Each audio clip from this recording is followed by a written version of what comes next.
அதே போல எங்களுடைய அண்ணன் சீமான் அவருடைய நேரம் எவ்வளவு அரிது அப்படின்னு நமக்கு எல்லாருக்குமே தெரியும். தேர்தல் நேரம் வேற. அவருக்கு ஒன்றும் பிரச்சனை இல்லை, கூட்டணி கிடையாது, பிரச்சனை கிடையாது, அதனால பெருசா இருப்பாங்க. மத்தவங்க எல்லாம் சீட்டுக்காகவும் அதுக்காகவும் போட்டு ரைட் விடிய விடிய விடிய கூட்டணி பேசி சாயந்தரம் எவ்வளவு காலில் எவ்வளவுன்னு ரேட்டிங் மாதிரி ஏறிட்டே டிஆர்பி ரேட்டிங் மாதிரி ஏறிட்டே போகும்போது அண்ணன் அதை பத்திலாம் கிடையாது. நான் வேட்பாளரை அறிவிச்சுட்டு இன்னும் யார் யார் பட்சியில சீட்டுகளே வந்து அறிவிக்க முடியல.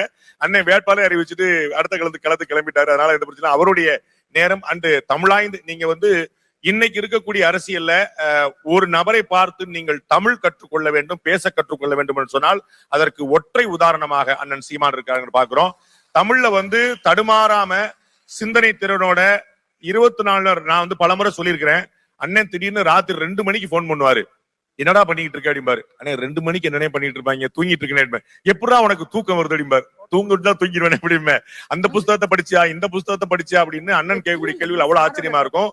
அரசியல்வாதிகள் படிப்பதே இல்லை, படிப்புக்கும் அரசியலுக்கும் சம்பந்தமே இல்லை. அதுதான் இன்னைக்கு நிதர்சனமான உண்மையா இருக்கு. அப்படிப்பட்ட அரசியல்வாதிகள் மத்தியில தினந்தோறும் படித்து படித்து அதை மக்கள்கிட்ட கொண்டு போய் சேர்த்து உணர்ச்சி மயமாக இருக்கக்கூடிய அரசியல்ல அறிவுமயமாக மாற்றியா இருக்கக்கூடியவராக அண்ணன் சீமான் இருக்கிறார்.